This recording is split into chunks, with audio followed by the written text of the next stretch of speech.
Hey, hello, welcome. Apparently, the thing we're doing on my channel these days is talking about movies. So, we're going to talk about Godzilla Minus One. So, first things, you got to know a lot of stuff about me here. Okay, first, I watch a lot of movies. And usually, I will just write like a one paragraph little thing on my Discord server about that movie, throw a score on it, and move on. But here lately, some of these movies have actually been impacting me a little bit more. Godzilla Minus One is one of those movies. Second thing you got to know, I really like Godzilla movies. I really like the 1954 Godzilla film. Um, I think it's a fantastic piece of work. It's a very respectful adaptation for the time. They took great pains in that movie when they were inserting Raymond Burr to have him interact with the characters that were from the original Japanese movie Gojira. Like they did great pains to match the backgrounds, match people's outfits, all that kind of stuff.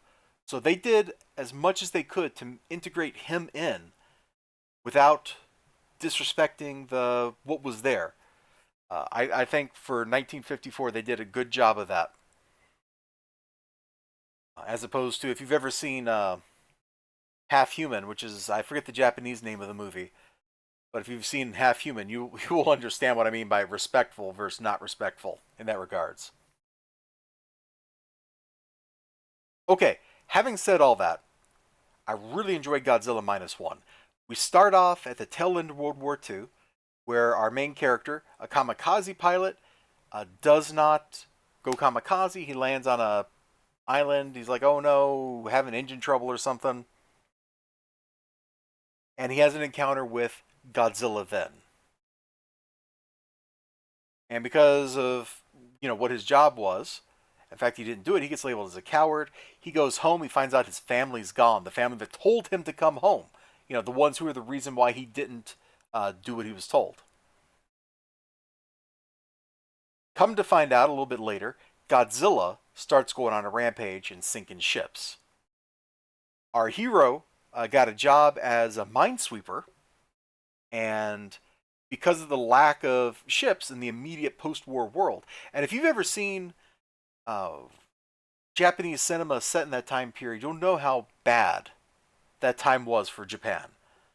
A good film that will kind of give you an idea of that is Stray Dog, which is a really tense movie, really fantastic. I loved it. That's neither here nor there.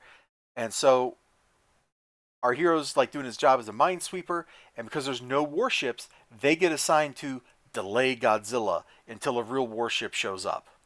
And so instead of sending some heavy cruisers to the breakers, or I guess they said they were sending it to the UN, but that's probably sending it to the breaker yards. They are going to send that cruiser to deal with Godzilla. That particular segment of the film is a lot like Jaws. You can see the reference right here, and sure enough, that's kind of what's going on. What's talking about here with the Godzilla Mothra King Ghidorah movie is this is the movie where Godzilla's like a spirit of vengeance or something. It's a weird movie. As far as Godzilla, I guess Godzilla movies are a lot of weird. Are all kind of weird in their own ways. Now, along the way, while our hero's doing this, he meets a girl. They kind of fall in love, but he won't let himself love.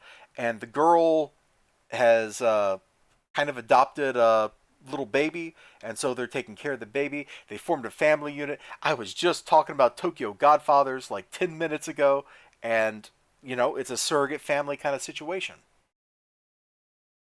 Various disasters happen after the parts I've talked about, after the Jaws sequence. Our heroes, Tokyo gets attacked, of course. Our heroes have to come up with a plan to deal with Godzilla. There's redemption, there's joy, there's revenge. Like all these beautiful, powerful feelings are present in the movie. As Godzilla movies go, this is probably the most emotionally impactful after the first two. Godzilla and Godzilla Raids Again are both very human focused films with a giant monster in them. Godzilla Minus One is the same way. It's actually a pretty good drama that just happens to be centered around the Godzilla figure destroying stuff. Effects were beautiful. The cinematography, I liked it. They reused classic music, which is a big thumbs up. You know, if I don't hear like certain pieces of music in a Godzilla movie, I start wondering about the director. I'm looking at you, Godzilla vs. Hedorah. Okay, so this was a lot of fun, and if you haven't seen Godzilla minus one, I can certainly recommend it. Like it was a blast. This movie deserves any and all the success that it happens to be getting, and I kind of it's got me hyped for maybe seeing another Godzilla movie, which is a change because some Godzilla movies leave me going, man, I don't want to watch another one. I'm looking at you, Godzilla 2000. Actually, Godzilla 2000 is not that bad. It's certainly not the worst. I'm looking at you, Godzilla's Revenge, which isn't really it's a movie that happens to have Godzilla in it. Like, okay, anyway, I'm going off on a tangent. You all take care of yourselves. Do recommend. Until next time, bye bye.